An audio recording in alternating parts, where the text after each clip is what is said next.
Next up on the bench here, now working kind of concurrently with the other two projects I've got going. But what I'm going to do here is take a 3D printed miniature that I purchased over on myminifactory.com, namely that not so little lady. Basically, I mean, they call it the Amish Avatar Space Elf.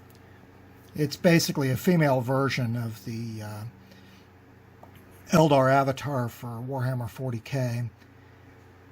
This one comes with both pre-supported and unsupported versions. I went ahead and went with the pre-supported ones for ease of printing. Those pieces all barely fit on my print bed. What you've got here is you've got her head, the upper torso, lower torso and legs, the sword and sword hand, as well as the back detail plate. Now, this was literally everything I could get to fit on the print bed.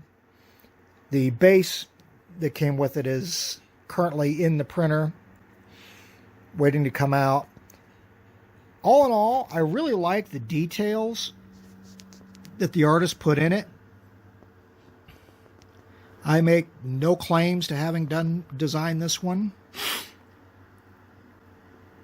Looking forward to getting her built. She'll actually be slightly larger than the Forge World one, but I'll show you that once I get her assembled. Okay, as you can see, I've got the base printed. It's fairly massive to go with the fairly massive model.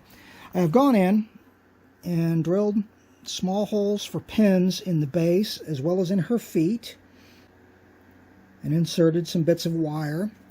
I also did the same thing with her hand and wrist because that was arguably the weakest joint of the model. I mean, everything else has some pretty good pins, even for her head, but the wrist joint here was looking kind of weak, suspect, so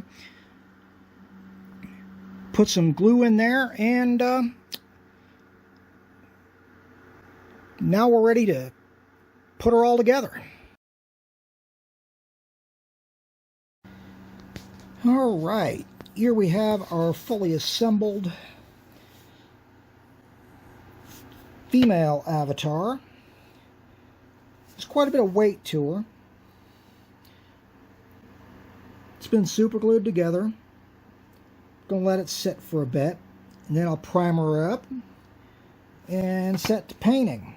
But as you can see, there is a lot of excellent detail packed into this figure. Of course, the fact, you know, she's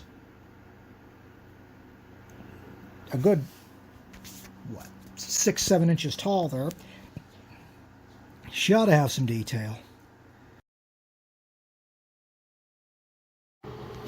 Alright, we're in the improvised spray booth because originally I was going to try to airbrush the primer coat on her. The new airbrush still needs some work, so I went ahead and used some black rattle can. Figure on a mini this size, it's not that big a deal. You can see there's still some wet spots on there, but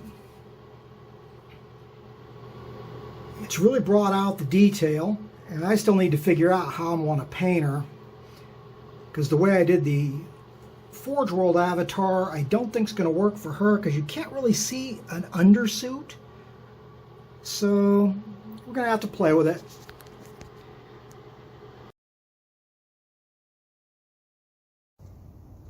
Okay, after the black cured over the week, I went in and I hit our new avatar with a coat of, and a very, you know, as you can tell, it's not a complete coverage coat. It's more of a dusting of Testors Fiery Orange Lacquer.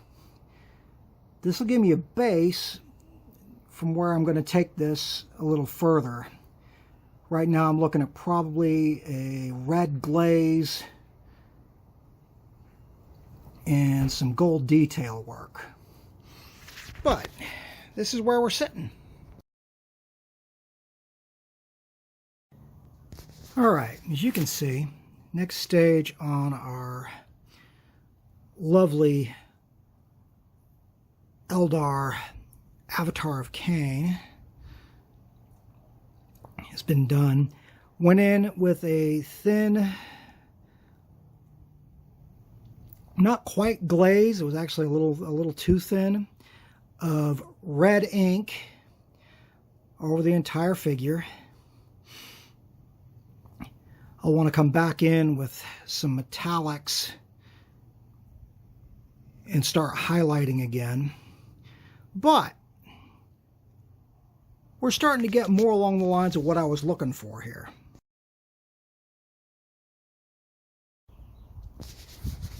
And after the latest stage, what we've done here is we went in with the airbrush and did a fine dusting of Vallejo's gold over the existing red and copper. It's probably the last thing I do with the airbrush, because now it's going to be time to start concentrating on the details. Haven't decided yet what I want to do with her hair color-wise, but we'll see how things evolve. Alright, ignore the clutter behind her. That's my area I work on clearing my platform for the 3D printer. What I've done here are a couple of fairly simple things thus far. I have added a coat of Citadel's transparent red to both of her hands. Yeah, I popped the sword hand off. At this point, I'm going to leave it off for now. I also went in and picked out her mouth and eyes in yellow. And to get started on her mane, and coverage isn't 100%, so I need to go touch that up. I went in with Mephiston red. And I will go in, after that's had a chance to dry, and hit that with a wash of Agrax Earthshade. And then we'll highlight probably with an orange, just going with more traditional Howling Banshee colors as far as that goes. Okay. Another project finished. This one being that the alternate Eldar avatar I found over on myminifactory.com. I am really happy with how this lady turned out. In final, the armor was dry brushed in brass and then copper, notably, sorry, not brass and copper, brass then gold, notably gold being used on the lower boots, the bracers, her headdress, and the sword. The hair was dry brushed in yellow, then with gold, and then given a Citadel clear red coat to help make it stand out from the rest of her main body. Her tabard and streamers on her back piece were painted in first with the transparent red. Actually, no, it wasn't red. It was Agrax Earthshade. Then I went in with a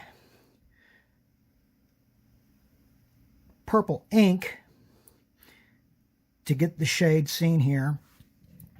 The gems were all coated with gold first, and then a blue ink.